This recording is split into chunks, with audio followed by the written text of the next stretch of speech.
بسم اللہ الرحمن الرحیم. ناظرین، وی لاگ نمبر 121 اور اس کی تیسری قسط ہے رسول اللہ صلی اللہ علیہ وسلم کی پہم مہر کا آرائی اور حالات پر قابو. پیج ہے 372. ناظرین، ہم آپ کے سامنے رکھ رہے ہیں غزوہ احد، یعنی انتقامی جنگ کے لیے قریش کی تیاریاں.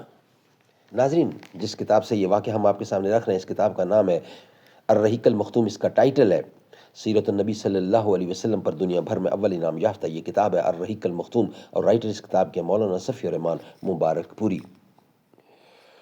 نحمدہ ونصلی علی رسولہ الکریم. بسم اللہ الرحمن الرحیم. کچھ اصولوں کا نشہ تھا، کچھ مقدس خواب تھے، ہر زمانے میں شہادت کے یہی اسباب تھے.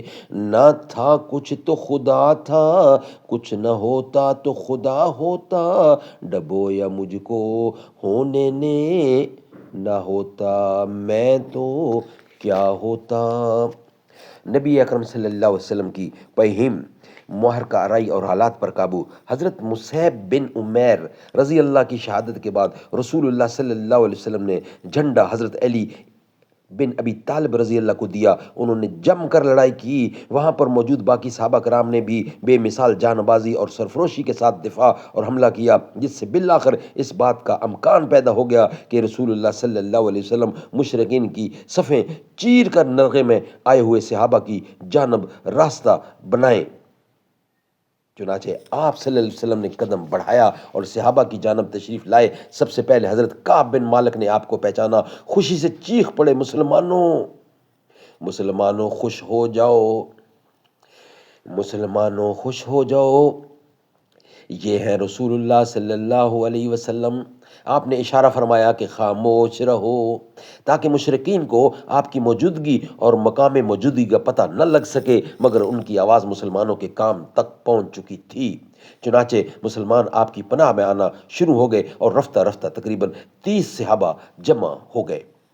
جب اتنی تعداد جمع ہو گئی تو رسول اللہ صلی اللہ علیہ وسلم نے پہاڑ کی گھاٹی یعنی کیمپ کی طرف ہٹنا شروع کیا، مگر چونکہ اس واپسی کے معنی یہ تھے کہ مشرکین نے مسلمانوں کو نرغے میں لینے کی جو کارروائی کی تھی وہ بے نتیجہ رہ جائے، اس لیے مشرکین نے اسی واپسی کو ناکام بنانے کے لیے اپنے تابڑ توڑ حملے جاری رکھے. مگر آپ نے ان حملوں کا ہجوم چیر کا رستہ بنا ہی لیا اور شیران اسلام کو شجاعت و شاہ زوری کے سامنے ان کی ایک نہ چلی. اسی اسنا میں مشرکین کا ایک اڑیل شاہ سوار عثمان بن عبداللہ بن مغیرہ یہ کہتے ہوئے رسول اللہ صلی اللہ علیہ وسلم کے جانب بڑھا کہ یا تو میں رہوں گا یا وہ رہے گا. ادھر رسول اللہ صلی اللہ علیہ وسلم بھی دو ہاتھ کرنے کے لیے ٹھہر گئے، مگر مقابلے کی نوبت نہ آئی کیونکہ اس کا گھوڑا ایک گڑھے میں گر گیا اور اتنے میں حارث بن سما نے اس کے پاس پہنچ کر اسے للکارا اور اس کے پاؤں پر اس زور کی تلوار ماری کہ وہیں بٹھا دیا.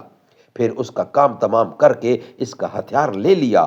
رسول اللہ صلی اللہ علیہ وسلم کی خدمت میں آ گئے اور وہ حضور کے سامنے آ گئے، مگر اتنے میں مکی فوج کے ایک دوسرے سوار عبداللہ بن جابر نے پلٹ کر حضرت حارث پر سما پر حملہ کر دیا. ایک دوسرے سوار عبداللہ بن جابر نے پلٹ کر حضرت حارث بن سما پر حملہ کر دیا اور ان کے کندھے پر تلوار مار کر زخمی کر دیا، مگر مسلمانوں نے لپک کر انہیں اٹھا لیا. ادھر خطرات سے کھیلنے والے مرد مجاہد حضرت ابو دجانہ، جنہوں نے آج سرخ پٹی باندھ رکھی تھی، عبداللہ بن جابر پر ٹوٹ پڑے اور اسے ایسی تلوار ماری کہ اس کا سر اڑا دیا.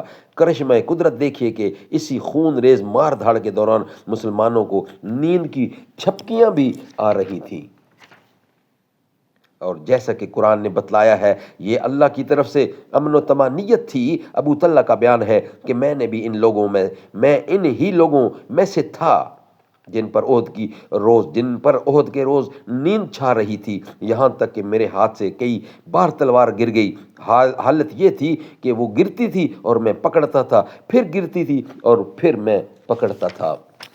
خلاصہ یہ کہ اس طرح کی جان بازی و جان سپاری کے ساتھ یہ دستہ منظم طور سے پیچھے ہٹتا ہوا پہاڑ کی گھاٹی میں واقع کیمپ تک جا پہنچا اور بقیہ لشکر کے لیے بھی اس محفوظ مقام تک پہنچنے کا رستہ بنا دیا۔ چنانچہ باقی ماندہ لشکر بھی اب آپ کے پاس آ گیا اور خالد کی فوجی عبقریت رسول اللہ کی فوجی عبقریت کے سامنے ناکام ہو گئی۔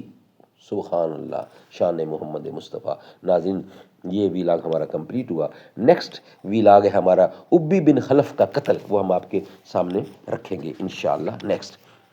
رب کی پیاری عطا سید فاطمہ، جان خیر الورا سید فاطمہ، جس نے کی عمر بھر اطاعت کبریا، وہ علی کی وفا سید فاطمہ، لاڈلے جن کے پیارے حسین و حسن، وہ خدا کی رضا سید فاطمہ۔